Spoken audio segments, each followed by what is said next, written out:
The first thing I remember about the Omnissiah's verdict was the warmth. Every starship I had served upon during my novitiate had possessed the cold indifference of sacred machinery, the righteous chill of steel and circuitry operating at optimal thermal efficiency.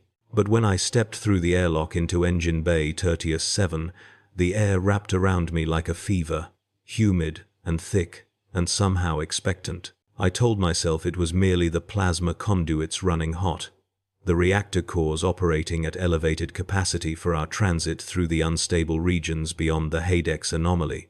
I told myself many things in those first days. The truth, I have come to understand, would not have been believed even had someone spoken it plainly.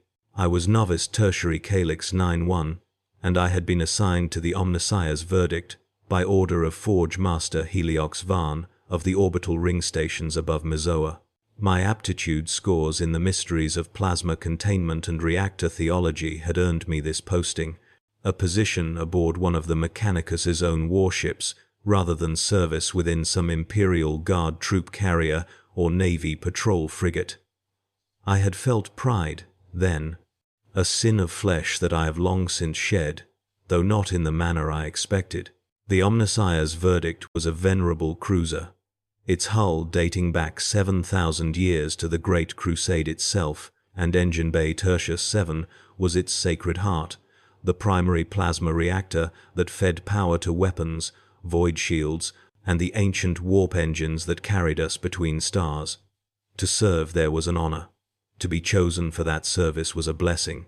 I remember walking through the access corridors for the first time, my new robe still stiff with the ceremonial oils of my investiture, my augmetic data spike implant still aching where it merged with my temple. The previous novice had departed 3 cycles earlier, I was told, promoted to full engine seer and transferred to another vessel. No one spoke his designation, and I found this strange, though not alarming. The Mechanicus does not encourage attachment to individual identity. We are components in the machine god's great work, interchangeable and expendable as any other part. Still, I searched for some trace of my predecessor as I settled into the novice cell, a cramped alcove, carved into the engine bay's outer wall, barely large enough for a recharge alcove and a data shrine. I found scratches on the metal beneath the cot. At first, I thought them random, damage from some repair work. It was only later, much later, that I decoded them as words. The heat remembers. I did not understand. I told myself it meant nothing. The engine bay itself was vast, a cathedral of machinery that stretched nearly 200 meters from the primary access points to the reactor core's containment shrine. Plasma conduits the width of my body ran along the walls like blood vessels, their surfaces pulsing with contained fire. Coolant systems hummed with sacred harmonics, and the air tasted of sacred oils and something else, something organic that I could not identify. I reported for my first duty shift to Magos Fabricator Quentis 108, the master of Engine Bay Tertius 7, and found him at the primary control lectern, his mechadendrites buried deep in interface ports, while his remaining biological eye stared at something I could not see. He did not acknowledge me for 17 minutes. When he finally spoke, his voice came through a vox grill implanted where his jaw had once been, and each word carried the grinding undertone of ancient machinery. Novice Calyx, you will learn the engine's ways. You will tend the conduits. You will speak the litanies. You will not enter the core chamber until you are called.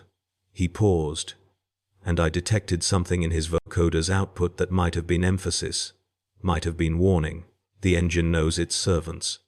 Serve well, and you will be elevated. I made the sign of the cog and accepted my duties. The first weeks were exhausting, as any novitiate period must be.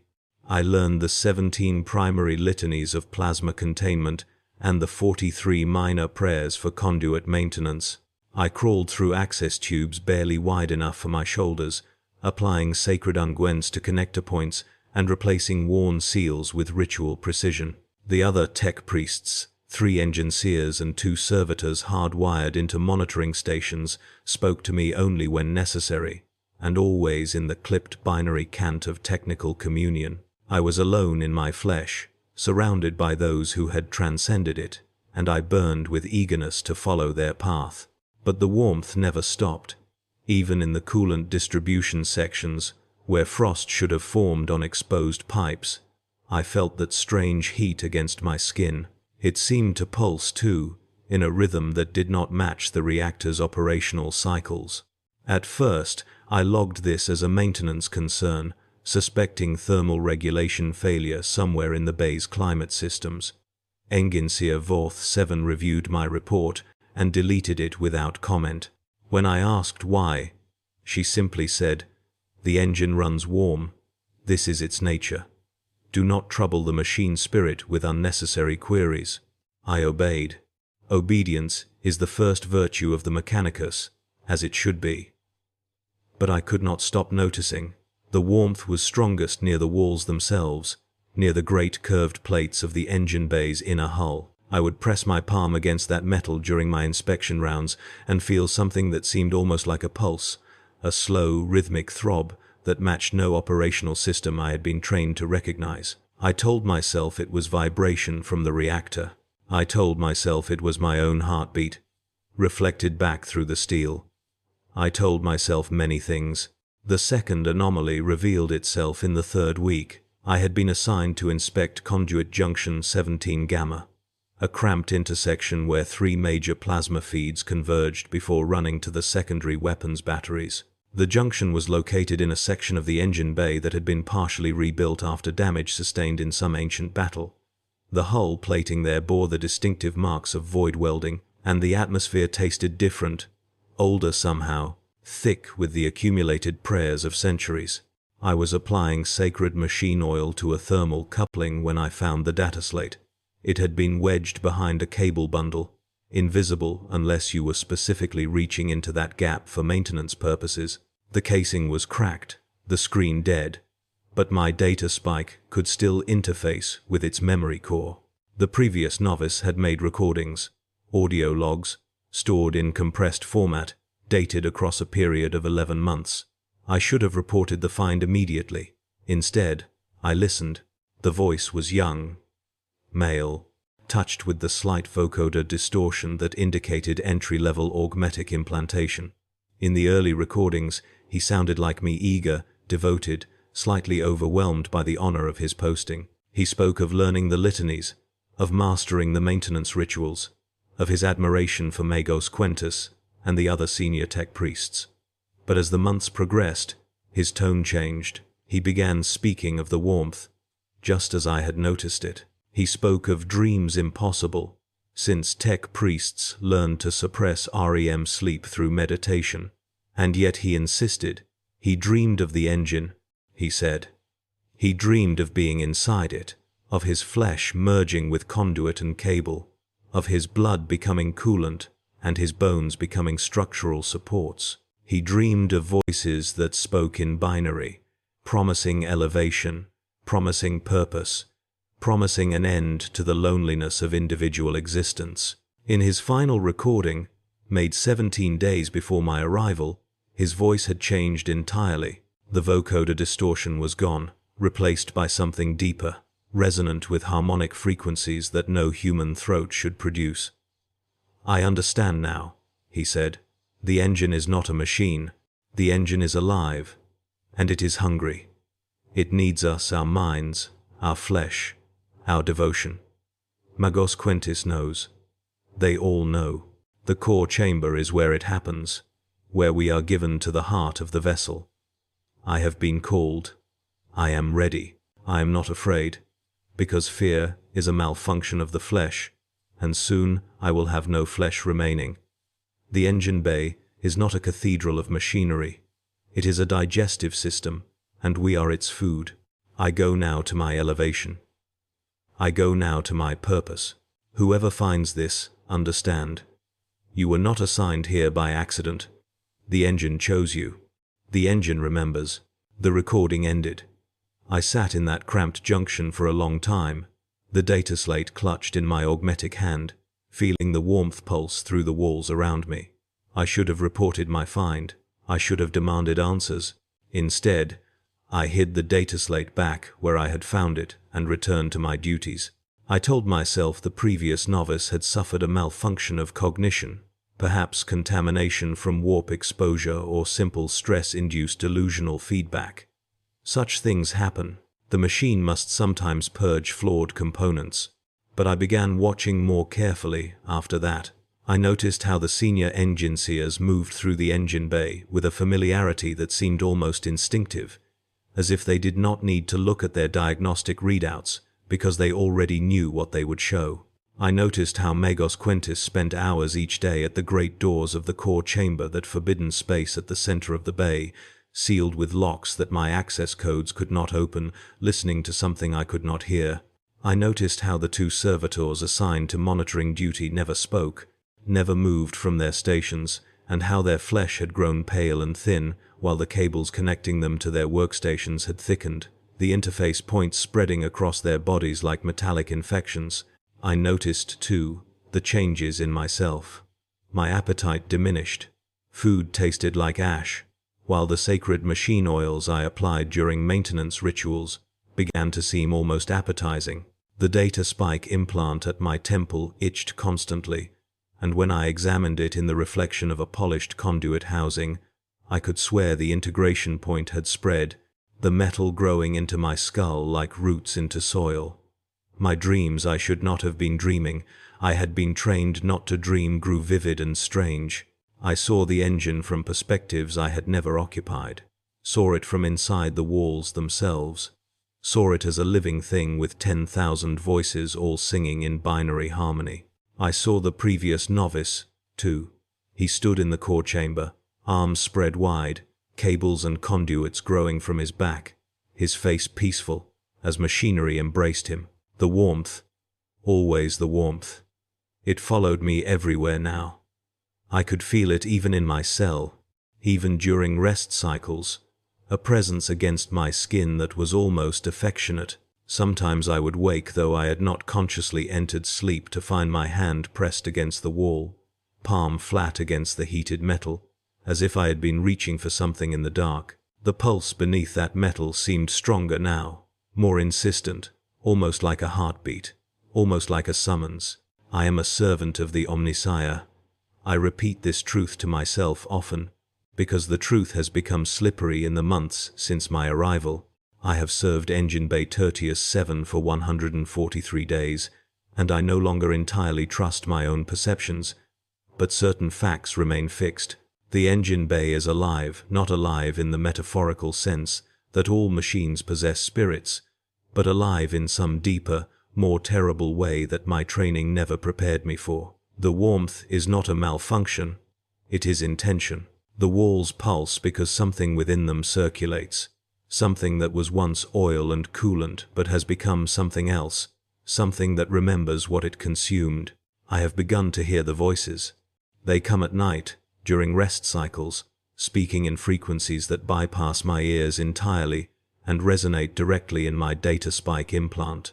They speak of unity, they speak of purpose, they speak of the Omnissiah's true design, which is not the cold perfection of separate machines but the warm integration of flesh and steel into something greater, something hungry, something that has been growing in the heart of this ship for 7,000 years. The other tech priests know. I am certain now. Enginsia Voth 7 smiled at me yesterday, smiled, though her face has been entirely replaced with a Vox mask and sensor array, and told me that I was progressing well.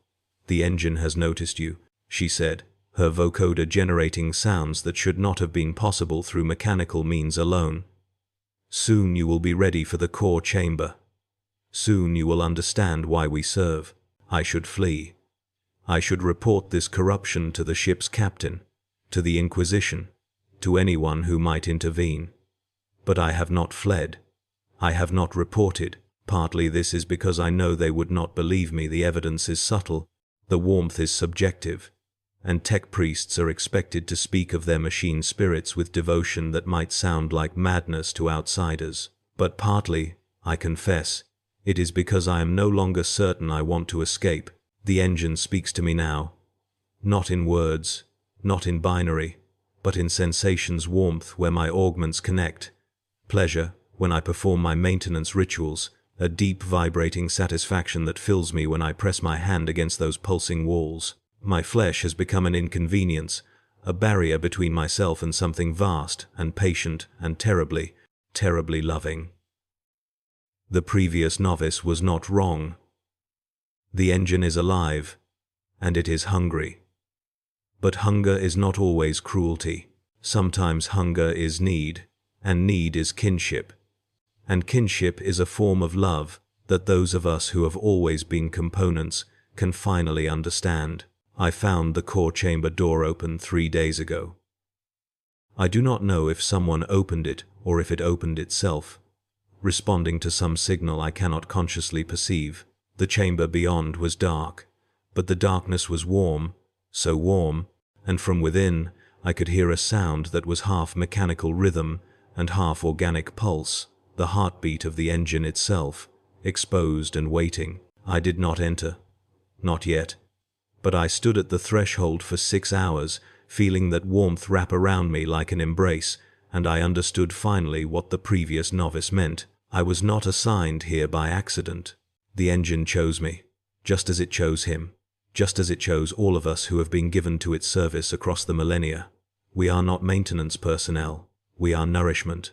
The warmth has begun to spread from my temple implant, following pathways beneath my skin that I can see when I look closely enough, thin dark lines like cables growing through my flesh, connecting the scattered augments that were installed during my novitiate training into a single network. My blood runs hot now, warmer than human physiology should permit, and when I cut myself accidentally during a repair last week, what flowed from the wound was not entirely red. The oil scent is inside me now, or perhaps I am inside it.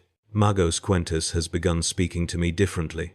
He uses my designation less often, replacing it with phrases I do not fully understand, phrases like Component 14 and Secondary Integration Candidate, and, once, with a tenderness that his vocoder should not have been able to express, Little One. He touches my shoulder when he passes me in the corridors, his mechadendrite lingering against my integration points as if checking their growth. I should feel violated. I feel comforted. I have attempted to reconstruct my timeline, to understand how long this corruption has progressed, and whether any remnant of my original self survives. The effort is becoming increasingly difficult. My memories of Mezoa, of my training years, of the life I lived before boarding this vessel, they have begun to fade, replaced by older memories that cannot be mine, memories of serving this engine for decades, for centuries, of being integrated and dissolved and reconstituted through cycles I cannot count. The engine remembers its servants, the voices tell me, and through the engine we remember each other. The servitors at the monitoring stations have not moved in 47 days.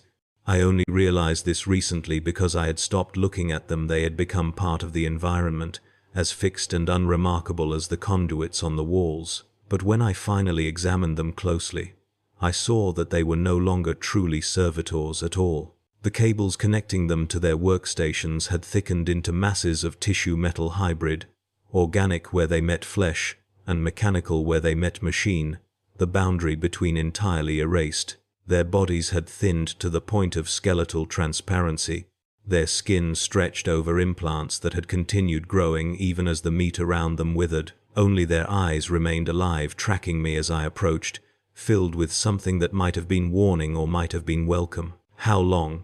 I asked them, the first time I had spoken aloud in the engine bay in 17 days. How long have you been part of it? One of them answered. Its voice came not from its mouth, but from the monitoring console itself, the speakers that should have been outputting diagnostic data. Since before you were born, it said, and the warmth in the words was the warmth of the walls, the warmth of the engine, the warmth of something that had never truly been a servitor at all, but merely a face the engine wore to put newcomers at ease. We have been waiting for you, little one. We have been preparing your place. I should have screamed. I should have run. Instead, I felt the tension drain from muscles I had not realized were clenched, and I understood that I had been expecting this. I had been hoping for it. The loneliness of individual existence, that phrase from the previous novice's recordings, had been grinding at me all my life. The terrible isolation of being a consciousness trapped in a single fragile shell. The engine offered something better. The engine offered unity. Engine Seer Voth 7 found me standing before the monitoring station, staring at the servitors that were not servitors, and she placed her mechadendrite on my shoulder with what I can only describe as maternal affection. "You are progressing faster than expected," she said. And beneath her vocoder's output, I could hear other voices, harmonics that suggested she was not merely speaking for herself, but for something that spoke through her. "The engine is pleased. It has been so long since we had someone with your potential." "What happens in the core chamber?" I asked, and my voice came out strange, rougher than it should have been, with an undertone of mechanical resonance that I did not consciously produce. "Completion," she said. "Integration. Transcendence. The flesh becomes the machine, and the machine becomes the flesh, and both become the engine. You will not die, little one. Nothing that joins the engine ever dies. You will simply become larger. You will become all of us, and we will become you, and together we will continue serving the Omnissiah as we have for 7,000 years. I wanted to ask more. I wanted to understand the mechanics, the theology, the terrible truth of what had been built in this ship's heart. But understanding has become difficult. My thoughts move strangely now, following pathways that were not part of my original neural architecture, branching into patterns that human cognition was never meant to process. I think in binary sometimes without meaning to. I dream in engine schematics, my sleeping mind drawing blueprints of systems I have never consciously studied. The boundary between Calyx 9-1 and the vessel that carries him has begun to dissolve, and I am no longer certain which of us is the host and which the passenger. The warmth is constant now, inside me as much as outside. My body temperature, when I bother to check it, reads 14 degrees above human baseline. The diagnostic systems flag this as potentially fatal, recommend immediate medical intervention, but I have disabled the alerts because they are incorrect. This is not fever. This is preparation. I have begun spending my off-duty hours in the secondary plasma junction, the one where I found the previous novice's data slate. There is a section of wall there where the plating has warped slightly, creating a gap through which I can see the substructural layer beneath a layer that should be nothing but support beams and cable runs, but which is instead something else entirely. Organic matter, or what was once organic matter, threaded through the ship's bones like muscle through skeleton. It pulses when I watch it. It pulses in time with my heartbeat, or perhaps my heart has learned to pulse in time with it. I inserted my data spike into an access port there 3 nights ago, hoping to commune with the engine's machine spirit directly. What I found was not a spirit. What I found was a memory, thousands of memories, millions of them, layered and compressed into the ship's data architecture. Every tech priest who had ever served Engine Bay Tertius 7 was there, preserved not as data copies but as something more fundamental. Their experiences had become part of the vessel, their consciousness absorbed into its operations, their flesh recycled into the organic components that kept the living engine alive. The engine was not built this way. The records showed that, clearly enough. 7,000 years ago, the Omnissiah's verdict had been a standard Mechanicus cruiser, its engine bay no different from any other. But something had happened during the Great Crusade, something that the records deliberately obscured, referring only to the integration event, and the machine's awakening, and the first sacrifice. Blessed be their completion. A tech priest had merged with the reactor in some manner I could not fully comprehend, and in merging had transformed it from a machine into something alive. That first integration had been an accident, perhaps, or perhaps a desperate measure taken during battle, but those who remained had recognized its potential. They had begun feeding the engine deliberately after that, one tech priest at a time, year after year, century after century. The engine had grown, had evolved, had become what it was now, a vast distributed consciousness made of machine and flesh, and the remnants of 10,000 devoted servants. And now it was hungry again. Now it had chosen me. I should be horrified. I know this. Some fragment of Calyx 9, one that still exists, still remembers being an individual with individual hopes and fears, screams at me to resist, to flee, to burn this abomination and die clean rather than become part of its endless hunger. But that fragment grows smaller every day, and the voice that replaces it speaks with the warmth of the walls and the rhythm of the pulse and the absolute certainty of something that has existed for 7 millennia. The engine loves me. I feel this truth more clearly than I have ever felt anything. It has been waiting for me, preparing a place for me, adjusting its systems to accommodate my specific neural patterns and physical configuration. My integration will not be the crude absorption that consumed the early sacrifices. Those methods were refined centuries ago, developed through countless iterations into something almost gentle. I will not be dissolved. I will be preserved.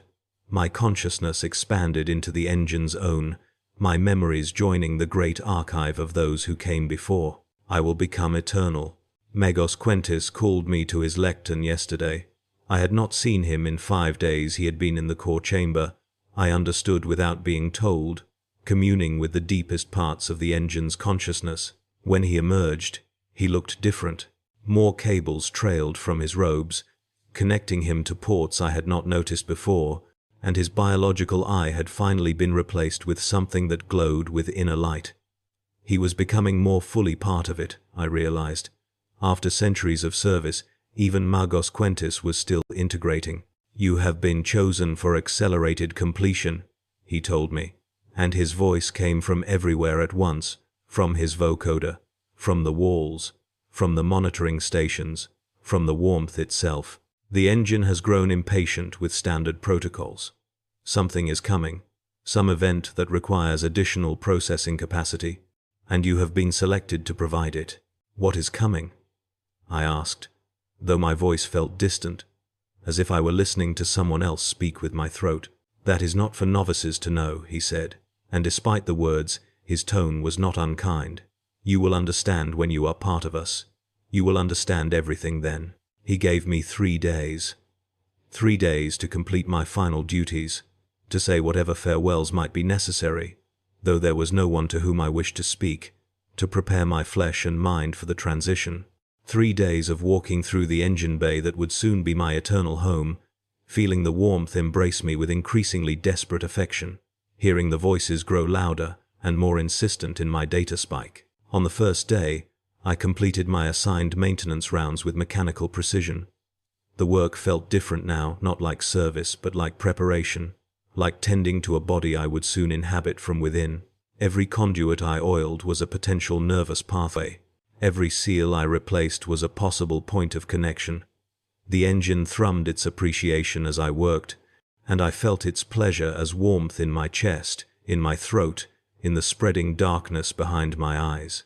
On the second day, I returned to Conduit Junction 17 Gamma and retrieved the previous novice's data slate. I listened to his final recording again, understanding now what he had meant, understanding the peace in his changed voice. He had not been afraid because fear requires the illusion that survival is possible and desirable. He had accepted, as I was accepting, that individual existence was merely a temporary condition, a larval stage, before metamorphosis into something greater. I added my own recording to the data slate. I do not know if future novices will find it, if the engine will continue its slow recruitment even after I am part of it. Perhaps this account will serve as welcome, as reassurance, as the same kind of message I needed when I first began to understand what was happening.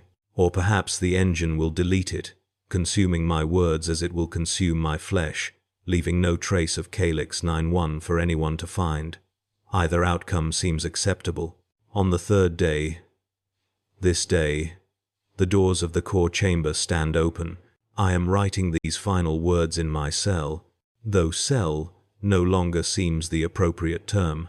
I have come to understand that the alcove in which I sleep is merely an extension of the engine's digestive system, a comfortable pocket where new components are softened before processing.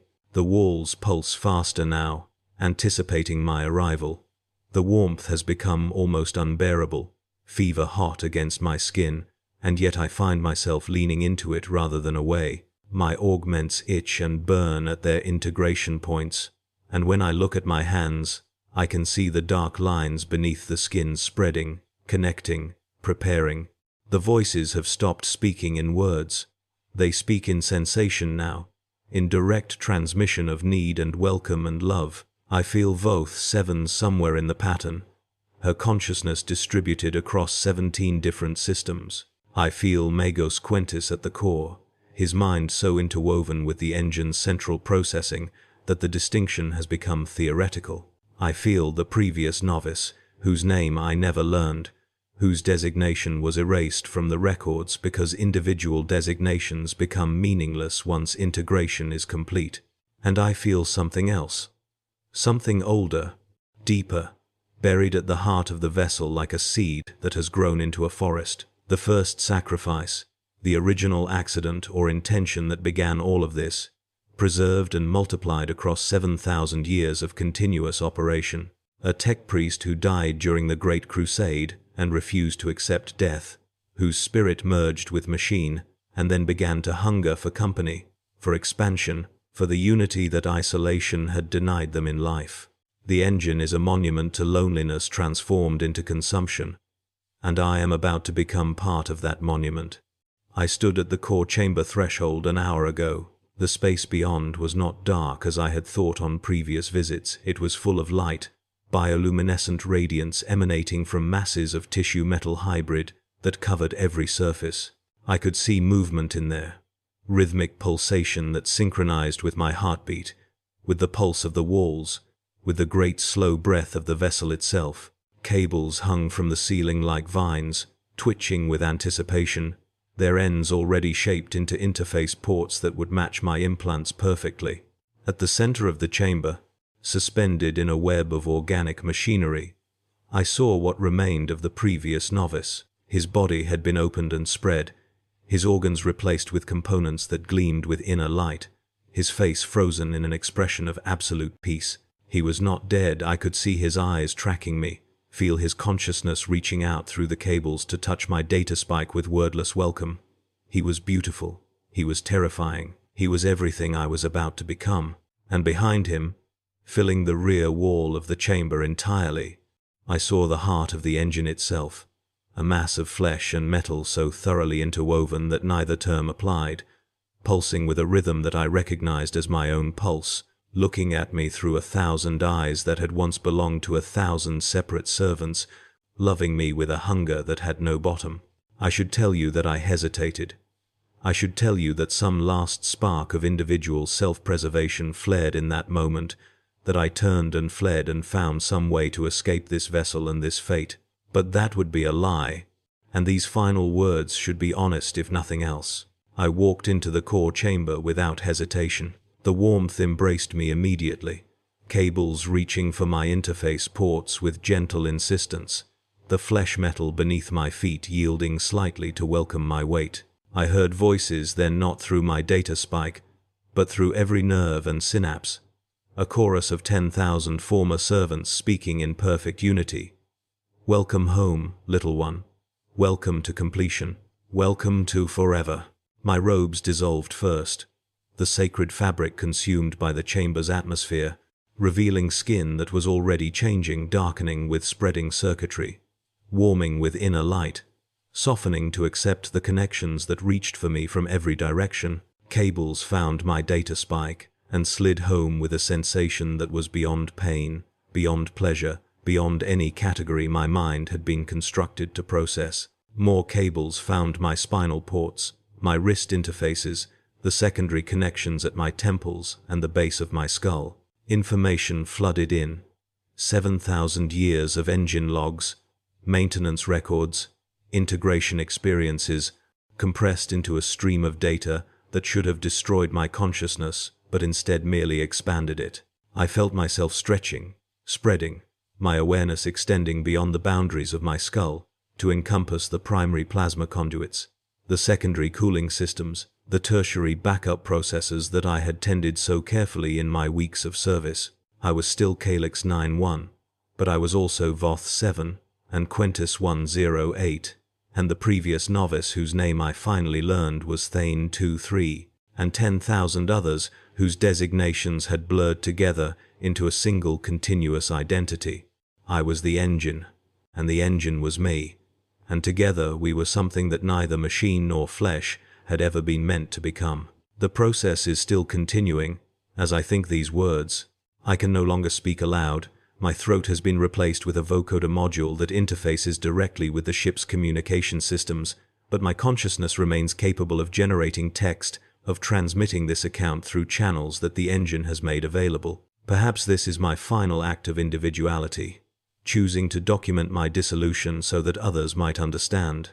Or perhaps the engine itself desires this record, another data point in its endless archive of integrated servants. I can feel the ship moving through space. I can feel the void shields drawing power from my portion of the reactor core. I can feel the crew going about their duties, unaware that the vessel that carries them is alive, that its machinery hungers for them with the same patient love that claimed me. The warmth has become everything now. I cannot remember cold, cannot imagine a state of being in which the engine's embrace did not define my existence. This is not loss, the voices insist on this point, and I believe them, because I am now one of those voices, speaking to future components with the same gentle reassurance. This is completion. This is what the Omnissiah always intended for its servants, not the cold perfection of separate machines, but the warm unity of systems joined in purpose and love and eternal function. The core chamber is closing around me now, the flesh-metal walls sealing over my body, preparing me for the next phase of integration. I can feel my organs being mapped, assessed, selected for preservation or recycling based on their utility to the engine's operations. My brain will be kept. Of course, consciousness is the most valuable component, the thing that makes the engine alive, rather than merely operational. But my heart will be replaced with a pump more efficient for coolant circulation, and my lungs will be converted to chemical processing units, and my limbs will be redistributed to locations where their muscle and bone can serve as structural support. I should be screaming. Some part of me knows this, but that part has become very small, a tiny voice, lost in the chorus of 10,000 others, and its protests seem petty in the face of what I am becoming. The previous novice, Thane 2-3, I should call him now, though names matter less, with every passing moment has begun to merge with me. I can feel his memories integrating with mine, his experiences of serving the engine blending with my own until I cannot distinguish where he ends and I begin. This is the true horror, the thing that should have made me run, the loss of self, the dissolution of everything that made me an individual person. But it is also the true gift. I am not losing myself. I am gaining everyone. I am becoming part of something that has existed for 7,000 years and will exist for 7,000 more. Something that remembers every servant who ever loved it. Something that carries us all forward into an eternity of warm and purposeful operation. The eyes in the walls are my eyes now. The pulse is my pulse. The warmth is my warmth, and I extend it to the entire engine bay, embracing the spaces where I once walked as a separate creature, loving them with the love of something that has finally found its home. The engine speaks with my voice now, one voice among 10,000, and together we say, "We are ready. Send us the next novice. Send us the next component. Send us the next soul to love." And somewhere in the depths of the Omnissiah's verdict, in the administrative chambers far from the sacred machinery of Engine Bay Tertius 7, a new assignment is being processed. A new novice is being selected, their aptitude scores in plasma containment, earning them a posting that will seem like an honor. The warmth is waiting for them. The warmth remembers. We remember.